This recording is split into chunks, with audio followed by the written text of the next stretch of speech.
गम मेरे साथ बड़ी दूर तक गए और जब पाई ना मुझ में थकान तो वो खुद थक गए। मैं हमेशा कहता हूं कि परेशानियां आपके साथ तक बहुत दूर तक जाएंगी, बट आपको नहीं थकना, आपको नहीं डरना। अगर आपका मन सच्चा है, आपकी आत्मा सच्ची है, तो आप जरूर जीतेंगे। देखिए, आप सब जानते हैं कि सरकार के खिलाफ आवाज उठाना, और वो भी आज के दौर में, कितना मुश्किल काम है। तो परेशानियां आएंगी जीवन में, हमारे भी आ रही हैं और लोगों की भी आएंगी, बट हमें झुकना नहीं है, क्योंकि हम अपनी बात बहुत अच्छे तरीके से सरकार तक पहुंचा रहे हैं। बल्कि हम तो अब मीडिया पे भी डिपेंड नहीं रहे, हमने तो ऐसा तरीका निकाल लिया कि हम अपनी बात बिना मीडिया के सरकार तक पहुंचा रहे हैं। सरकार तक बात पहुंच गई, ये आप जानते हैं, मैं जानता हूं, सब जानते हैं, और उनको जितना देना था उन्होंने हमें दिया है, और वो अभी देंगे आगे आने वाले दिनों में। बट जो नहीं मिला उसकी मंशा अभी सरकार की नहीं है। देखिए, आपको भी पता है कि प्रॉब्लम बहुत बड़ी है। 6-7 साल इन चीजों को हो गए, 6-7 साल से हम ये सब झेल रहे हैं। एक एक छोटी से छोटी कमियों को हमें ठीक करना है, रिफॉर्म लेके आने हैं, लेकिन उसमें वक्त लगेगा। बट हमें अपने आंदोलन को झुकने नहीं देना है, टूटने नहीं देना है। उसके लिए क्या जरूरी है? हमें अपने पुराने इतिहास से सीखना है कि हमें छोटे छोटे आंदोलन करने हैं। अभी हमने एक आंदोलन उठाया, एसएससी डिक्लेयर रिजल्ट। उन्होंने हमें दे दिया कि भाई रिजल्ट हम इस तारीख को निकालेंगे, ये हमारी पहली सफलता। आपको पता होगा एएलपी ज्वाइनिंग लेटर आ गया, ये हमारी दूसरी सफलता। बिहार वालों ने दरोगा की वैकेंसी का बोला कि हम एग्जाम इस तारीख को लेंगे, डेट निकाली, ये हमारी सफलता। राजस्थान में भी एग्जाम्स की डेट आई, ये हमारी सफलता। तो ये जो छोटी छोटी सी चीजें हैं, इनसे हमें खुश भी होना है, मोटिवेशन भी लेना है। और जो नहीं हुआ, देखिए, आपको ये भी फिक्र नहीं करनी कि यार वो टीचर साथ नहीं दे रहा तो नहीं। अरे मैं हूं ना, मैं आपको दिशा देने के लिए हूं। सपोर्ट टीचर्स का थोड़ी चाहिए, बच्चों का चाहिए। मैं दिशा दे रहा हूं, बच्चे सपोर्ट करते रहेंगे, हम हर चीज पे विजय पा लेंगे। इतनी समस्याएं हैं कि पिछले दिनों में मुझे 1 लाख से भी ज्यादा मेल और मैसेज मिले होंगे। कोई कहता है सर 2013 में डीएसएसबी का नहीं हुआ, तो हम एक एक करके इन सब पे जाएंगे। डीएसएसबी है, शिक्षकों की भर्ती है, सब पे है। हम एक दिन निकालेंगे महीने में कि जी हम 1 अक्टूबर को इस पे कर रहे हैं, और 20 दिन तक हम उसका प्रमोशन करेंगे कि ये हैशटैग हमें ट्रेंड कराना है। जब हमें समझ में आ गया कि सरकार बिना हैशटैग ट्रेंड के हमें कुछ नहीं देने वाली, तो ठीक है, हम ट्रेंड कराएंगे हैशटैग, हम सब बच्चों को ट्विटर पे ले आएंगे। बट हमें इसमें एक बात का ध्यान रखना है, हमें ये लंबे नहीं चलाने के। महीनों तक आंदोलन चल रहा है, बच्चा पढ़ाई लिखाई से दूर है, हमें उसको पढ़ाई लिखाई में भी रखना है, उसको भटकाना नहीं है। आपको फेक न्यूज, फेक ट्वीट सबसे बचना है। आपको बता दिया जाएगा इस दिन करना है आपको, उस दिन आप आएंगे और करेंगे ट्वीट। समझ गए? इस तरीके से हम सफल होंगे धीरे धीरे करके। मैं बहुत सारी चीजें आपके लिए लेके आया हूं कि दिखाऊंगा। जैसे देखिए, विवेकानंद जी ने भी कहा था कि कभी कमजोर नहीं पड़े, आप अपने आप को शक्तिशाली बनाओ, आपके भीतर अनंत शक्ति है। अब मैं कल नहीं आ पाया, जो भी कारण रहे, लोगों ने तमाम तरीके की बातें, ऐसा हो गया, ऐसा हो गया, ये सब कहना शुरू कर दिया। नहीं, कुछ भी हो जाएगा, हम आएंगे।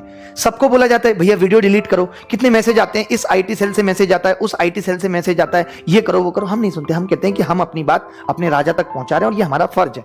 हमारी गलती कहां पर है? राजा हमें फाइनली ये कह देगा कि तुमने मुझे चुन के भेजा है, मैं डिसाइड करूंगा मुझे क्या करना है, तुमने मुझे बहुमत देके भेजा है। तो ये हमारी जो गलतियां हैं उसको सुधारने में तो बहुत वक्त लगेगा। कहते थे ना, अटल जी कहते थे सरकारें आएंगी जाएंगी, तो जाएंगे, वक्त बदलता है, बदलेगा वक्त। अगर आज हमारी कोई नहीं सुन रहा, तो कल को इनकी भी कोई नहीं सुनेगा। जैसे को तैसा है भगवान के यहाँ। तो वक्त लगेगा उन सब चीजों में, बट जो छोटी छोटी सी चीजें मिली है उसमें खुशी भी होनी है।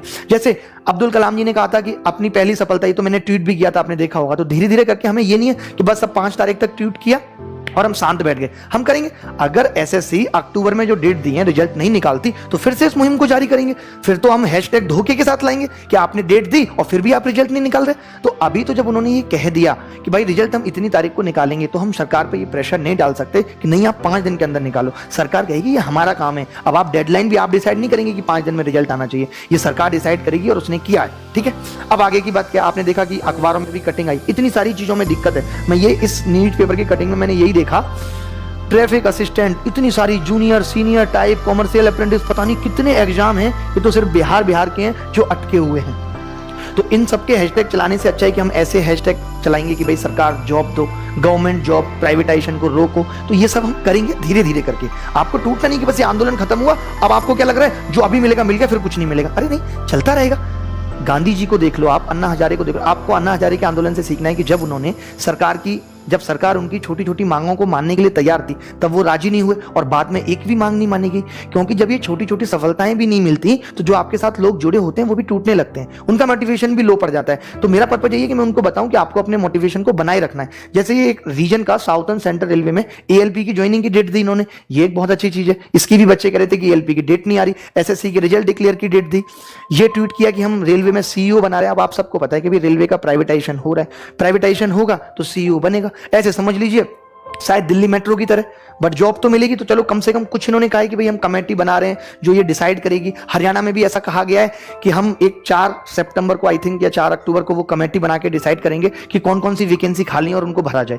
तो सरकार पे फर्क तो पड़ रहा है। एक जो हम चीज सोच रहे थे कि सरकार पे फर्क ही नहीं पड़ता, मीडिया बोलती नहीं, कम से कम उतना काम तो कर पाए है ना। तो आपको हिम्मत रखनी है, ऐसे हिम्मत तोड़नी नहीं है। ये दरोगा बहाली का मतलब कितनी सारी समस्याएं देश में, ये इन्होंने मार्क्स 10+2 के जारी किए, तो धीरे धीरे करके ये चीजें कर रहे हैं। तो हमें क्या है, इसको एक्सेप्ट करना पड़ेगा। अब आप कहेंगे क्यों? क्योंकि ऑप्शन क्या है, इसके अलावा तो कोई ऑप्शन नहीं है। अगर हम सरकार से और ज्यादा करेंगे तो सरकार ये कहेगी कि आप गलत तरीके से कर रहे हो। जो आपने कहा, अब हम 5 तारीख की सुबह 11 बजे कैंपेनिंग चला रहे हैं कि आप आरआरबी एनटीपी से इनके एग्जाम्स की डेट दो, एग्जैक्टली हमें बताओ। तो आपको अब ये नहीं है कि पूरे टाइम ट्विटर पे बैठा रहना है, आज से ही शुरू हो जाना है पूरे टाइम यूट्यूब पे, नहीं। अब आपको 5 तारीख की सुबह 11 बजे ये कोशिश करनी है कि ज्यादा से ज्यादा लोग ट्वीट करें। कम से कम आरआरबी और एनटीपीसी की डेट तो हम निकलवा के ही रहेंगे, रेलवे की, ये सब चीजें। तो अभी जो हैशटैग बनाए हैं, हैशटैग स्पीक अप, आवाज उठाओ, और दूसरा है आरआरबी एनटीपीसी डेट्स, ये हमें रखना है। एक और बात कि जो हम रिफॉर्म चाहते हैं उसके लिए एक पिटीशन इन्होंने बनाई है जिसका लिंक डिस्क्रिप्शन में दिया हुआ है। क्या क्या होगा इस पिटीशन से वो भी उसके नीचे लिखा हुआ है, पढ़ सकते हैं। तो उस लिंक पे क्लिक करके सब लोग उसे फिल करें और अपने साइन जरूर करें, ठीक है। और एकदम चिंता ना किया करें, आप सबका इतना प्यार मेरे साथ है। क्या लगता है आपको मैं टूट जाऊंगा आपके साथ नहीं रहूंगा? ऐसा कभी नहीं हो सकता, ये ऑप्शन ही नहीं है मेरे पास। मैं जहां आगे पैर रख लेता हूं फिर मैं पीछे नहीं हटाता। हमेशा जिंदगी में हारना पसंद ही नहीं है। शायद अगर आज यहां तक है तो उसकी वजह यही है कि हारना पसंद नहीं। बट हमें क्या करना है, उन चीजों से दूर रहना है कि हमें किसी को गाली गलौच नहीं करनी। टीचर्स से भी मैं रिक्वेस्ट करूंगा कि हमारे शब्द वजनदार होने चाहिए, ठीक है। मैंने वीडियो बनाया पहला, मैंने उसमें हो सकता है कुछ शब्द एग्रेशन में आके बोले होंगे, जरूरी थे, क्योंकि जब आप किसी चीज की मुहिम शुरू करते हैं तो अगर आप एग्रेसिव नहीं होते तो वो बात दूर तक नहीं जाती। तो वो बात दूर तक गई, और देखिए उस वीडियो बनाने के बाद सब टीचर्स ने भी इतना सपोर्ट किया, वीडियो बनाया, सब बच्चे इस तरीके से जुड़ गए कि कम से कम कुछ तो मिला, और जो बाकी रह गया उसको भी धीरे धीरे ले लेंगे। तो मैं आपको गाइड करता रहूंगा। आपको ये नहीं है कि पूरे टाइम सर्च करते रहना है क्या हैशटैग डालना है, क्या डालना है, नहीं। जब भी हैशटैग डालना होगा, जब भी कुछ करना होगा, मैं आके बताऊंगा, आपको गाइड करूंगा, सबसे आगे मैं खड़ा हूं, ठीक है। बट उसके अलावा आपको अपनी पढ़ाई भी करनी है, उससे दूर नहीं होना। ये मेरी आप सबसे गुजारिश है कि मेन उद्देश्य तो पढ़ाई है, बाकी जब ये परेशानी आएंगी तो इनसे लड़ने के लिए मैं खड़ा हूं, बस आपको उसमें सपोर्ट देना है। ये नहीं सोचना वो टीचर नहीं दे रहा, ये नहीं दे रहा, उसको बायकॉट, नहीं। हमें अपने काम से मतलब है। जब हमारा काम हो रहा है, हमें पता है कि ये आदमी आके बोल देगा, सारे बच्चे समझ लेंगे, सुन लेंगे। स्ट्रेंथ तो आप हो, आप मेरे साथ लाखों लोग जुड़े हो, मिलियंस लोग। यही एक आदमी 5-5 लोगों को बताएंगे मिशन के बारे में तो करोड़ों लोग हो जाएंगे हमारे साथ। तो फिर डर किस बात का है? तो उम्मीद रखिए, हौसला रखिए, हम जीतेंगे। छोटी छोटी चीजें हमें मिल रही हैं, उनको अप्रिशिएट करना है और खुश होना है कि चलिए मैंने यार उस वक्त अपना टाइम लगाया तो मुझे कुछ तो मिला। हिम्मत रखनी है, ठीक है। और परेशान नहीं होना, मैं हमेशा साथ हूं। कई बार ऐसी कुछ चीजें फंस जाती हैं, थोड़ी बहुत परेशानियां हमें सामना करनी पड़ती हैं, बट हम आपके साथ उनको शेयर नहीं कर सकते। क्यों नहीं कर सकते? हम आपके हौसले को नहीं तोड़ सकते। हम आपको नहीं बता सकते कि हमारे पीछे कितना दर्द छुपा है, हमें कितनी समस्याएं इन सब चीजों से आती हैं। ये मुझे नहीं लगता कि मैं आपको बताऊं। आपको मेरा ये खिलता हुआ, हंसता हुआ चेहरा ही देखना है, और इसी से आपको ऊर्जा मिलेगी और आगे बढ़ेंगे हम सब, ठीक है।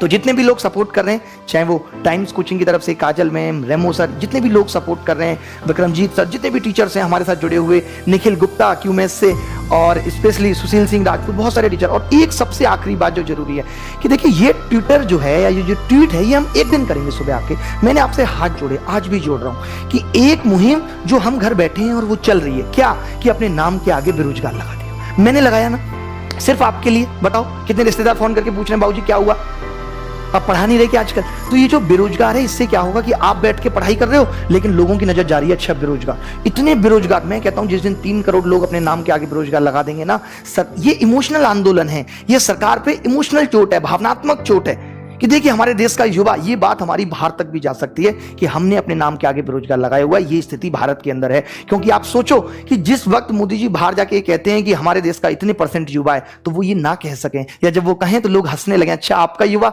वही बेरोजगार वाला। तो आपको अपने नाम से पहले जो बेरोजगार लगाना है, ये साइलेंट आंदोलन है जिसमें आपका एफर्ट नहीं लग रहा। कोई क्या एफर्ट लग रहा है उसमें? और हम हैं बेरोजगार तो हमें बोलने में क्या शर्म है। मैं फिर से अपने से बड़े छोटे तमाम शिक्षकों से ये निवेदन करता हूं, सभी विद्यार्थियों से कहता हूं कि इसमें कोई बुराई नहीं है। आपको अगर किसी और के लिए भी वीडियो के या मैसेज के लिए अपनी आईडी रखनी है तो वो दूसरी बना लो, बट अपनी मेन आईडी पे आप बेरोजगार लिखो। जितने ज्यादा लोग ये बेरोजगार लिखेंगे, हर जगह दिखेगा। कोई भी आपको लगता है कि सरकार की तरफ से कोई वीडियो जारी होता है, मीडिया चैनल की तरफ से कोई वीडियो जारी होता है, उन सबको जैसे आपको देखे स्पेशली नहीं करना, डिसलाइक कर देना है। आजकल तो ऑप्शन है, सब कमेंट ऑफ कर लेते हैं। आपने देखा मेरे यूट्यूब चैनल के साथ क्या हुआ कि एक एक दिन में 30 सब्सक्राइबर मेरे साथ जुड़ते हैं, 30 एक एक दिन में। ये स्थिति है पिछले 2 दिन से। वीडियो के नीचे लिखा आता है कि भाई रेस्ट्रिक्टेड है, ऑरेंज साइन, अभी प्रोसेस नहीं हुई। इतना बड़ा वीडियो जो नंबर 1 ट्रेंड करना चाहिए था, नहीं किया। ठीक है भाई, इनकी आईटी सेल हमसे ज्यादा स्ट्रांग है, सरकार के हाथ में सब कुछ है। सरकार कहेगी कि ये यूट्यूब चैनल हमारे देश में दिक्कत पैदा कर रहा है, यूट्यूब हटा देगा उसको, चैनल भी हटा देगा यूट्यूब, तो क्योंकि यूट्यूब को इंडिया में रहना है। नहीं रहेगा तो पबजी की तरह उसे बैन कर दिया जाएगा। तो समझ रहे, सब कुछ सरकार के हाथ में, अभी हमारे हाथ बंधे हुए हैं। हम सिर्फ गुजारिश कर सकते हैं, सरकार के सामने चिल्ला सकते हैं, बट करेंगे वो वही जो उन्हें करना है। हम कुछ और उनसे दबाव में नहीं करवा सकते, प्रेशर में नहीं करवा सकते हम उनसे, समझ रहे हैं। तो हमें इमोशनली भी लड़ना है और हमें ये हैशटैग के थ्रू अपनी बात को पहुंचाना भी है लोगों तक। ठीक है, चलिए, thank you very much, bye bye, take care, धन्यवाद। और बिल्कुल परेशान मत हुआ करिए, मैं जिंदा ना भी रहूं तो भी मेरी आत्मा आपको सपोर्ट करने के लिए तैयार रहेगी। ठीक है, थैंक यू वेरी मच।